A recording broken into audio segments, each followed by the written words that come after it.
जब ये संघ में गए। अच्छा। जब तक संघ में नहीं गए तब तक इन्हें पता नहीं था।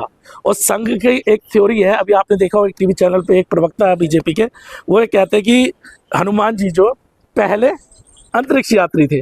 आप सोचिए, अगर किसी विदेशी ने कोई आविष्कार कर दिया हो तो ये वो लोग हैं जो खुद तो कुछ करते नहीं है, लेकिन दूसरे ने अगर कोई आविष्कार भी कर दिया होगा ना तो उसका क्रेडिट लेने सबसे पहले पहुंच जाता है कि भाई हमने किया। वही कहानी, जैसे बार बार सवाल उठता है ना कि आज़ादी की जब लड़ाई थी, जब आज़ादी के लिए सब लड़ रहे थे, तब ये लोग इस देश के खिलाफ खड़े थे, अंग्रेजों के साथ खड़े थे। ये भी सच्चाई है, सबको पता है। और जब इस देश का राष्ट्र ध्वज को सबसे पहले जलाने वाले लोग कौन थे? यही लोग थे। बाबा साहब के पुतले जलाने वाले कौन थे? यही लोग थे। हिंदू महिला कोड बिल को विरोध करने वाले कौन लोग थे? यही लोग थे। आज जब सब लोग इस बात को मानते हैं, एग्री करते हैं, और इन्हें पता लगने लगा कि ये सबसे इंपॉर्टेंट चीजें थी, तो आज क्या कहते हैं कि आज़ादी की लड़ाई में वो क्या नाम है उनका, सावरकर ने इतनी कुर्बानियां दे दी। फिर कहते हैं कि क्या नाम है, हमसे ज्यादा राष्ट्रध्वज को कोई सम्मान नहीं देता, तो 1950 में जलाया था आपने। आरएसएस का योगदान बताते हैं ना ये चीजें कि राष्ट्रध्वज का हम सम्मान करते हैं। खिलाफ खड़े हो गए हैं, दलित अभियान चला रहे हैं महाराष्ट्र में कि आरएसएस को बैन किया जाए देश में। 100 साल का हो गया आरएसएस। देखिए, सबसे बड़ी बात यह है कि आरएसएस को बैन लगाने के लिए सिर्फ एक कम्युनिटी कुछ नहीं कर सकती।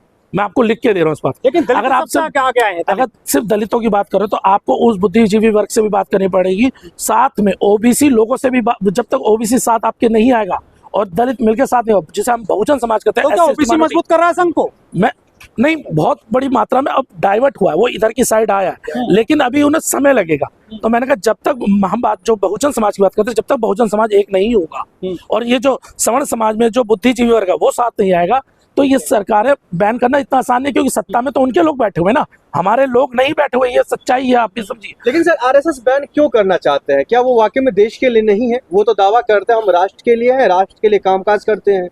देखिए, जब बात आरएसएस के बैन की बात आती है और जब यह बात आती है तो आरएसएस के बारे में इस देश का बच्चा बच्चा जानता है कि उसने कितना योगदान इस देश के लिए दिया है। नंबर एक बात।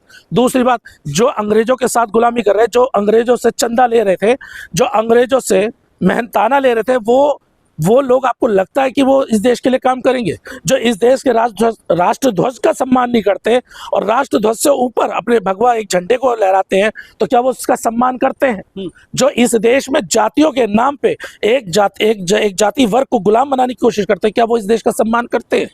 आप समझिए ना। दुनिया का सबसे बड़ा संगठन है आरएसएस। पीएम मोदी बोल चुके हैं लाख लगी प्राचीर से। अरे सर, देखिए, दुनिया का कोई सबसे बड़ा संगठन ऐसा कुछ नहीं है, ये सब कहने की बातें हैं।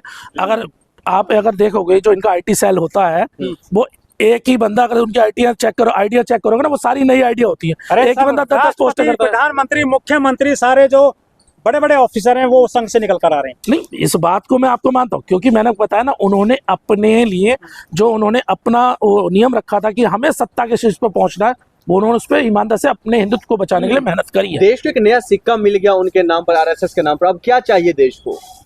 नहीं, मुझे लगता है कि आपके माध्यम आपने ये सवाल किया, तो देश को जो सबसे ज्यादा जरूरी है, रोजगार चाहिए, रोटी चाहिए, मकान चाहिए। अगर ये चीजें व्यवस्थाएं नहीं होंगी तो फिर क्या देश है, ये बताइए आप? सिर्फ सिक्के से आप चलाओगे? इस देश की इकोनॉमी एकदम डूब चुकी है, आप भी जानते हैं। इकोनॉमी, हर बंदा जो हम 2014 से पहले की बात करते हैं तो 57,000 रुपए का कर्ज के हिसाब से था, जो अंतर्राष्ट्रीय जो कर्ज था पर व्यक्ति। आज वो लाखों का हो चुका है। आपको लग रहा है आरएसएस बैन हो पाएगा इस देश में?